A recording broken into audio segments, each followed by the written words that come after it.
obvious to me she was born to be a coach. I'm very excited that Kristen has chosen to become part of our Redbird family, and I'll get off the stage here. Ladies and gentlemen, please welcome Kristen Gillespie. Originally from Joliet, Illinois, I come from a basketball family, a coaching family. My grandfather coached for 54 years at the high school and collegiate level. My father, Mike, he was a basketball coach on the men's side for close to 40 years. So needless to say, I kind of grew up around athletics, especially basketball, so I knew from an early age that I wanted to coach. I fell in love with the sport. I've been playing basketball since I was second grade.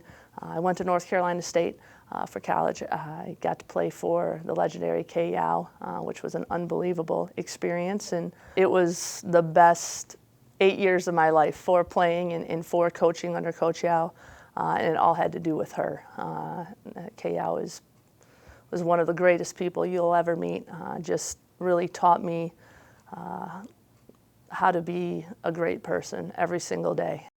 Got right into coaching right after college. Had a couple stops in the Division I circuit as an assistant coach, and most recently I was the head coach at Lewis University, a Division II school in the Chicagoland area.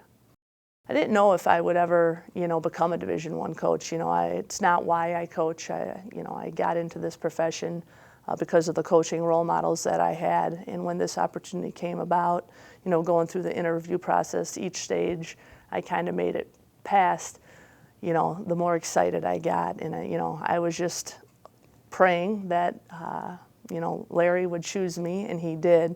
It has been a whirlwind last, 72 hours, but it has been probably the best 3 days that I've had in a really long time.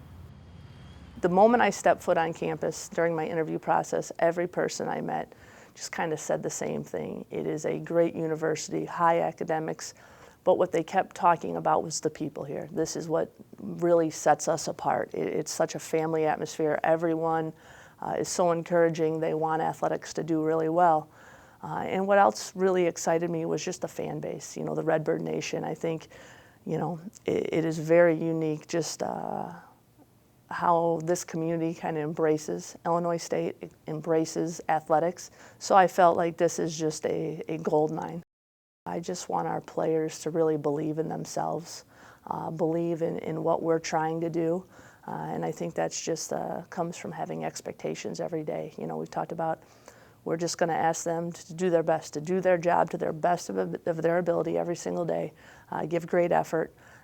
We're going to try to build those solid relationships. I really believe winning is a byproduct of the trust of the relationships, that foundation that is built. So that is going to be a huge emphasis. Now, we are also going to be working extremely hard. I think if each young woman can get a little bit better, our team will become better. We'll play unselfish basketball. It'll be a product on the floor that when fans come, they'll be really proud. That our girls represent the university very well. They play together. They play the right way. Now, once we get it going, I think it will be a style of play that will be enjoyable to watch. It'll be pretty up-tempo. Where we share the ball, we really value the basketball. We take great shots, and we really try to defend hard, make the opponents, really work for every shot they get. I'm really aware that it's not going to happen overnight. I just can't snap my fingers and everything is going to be exactly what we want. But getting back to that belief, having our players believe in themselves, to have the confidence that they can go out on any given day and compete with whatever team happens to show up at Redbird, or if we're on the road. I really believe the fans will see that, and they'll be really excited about what the future has in store.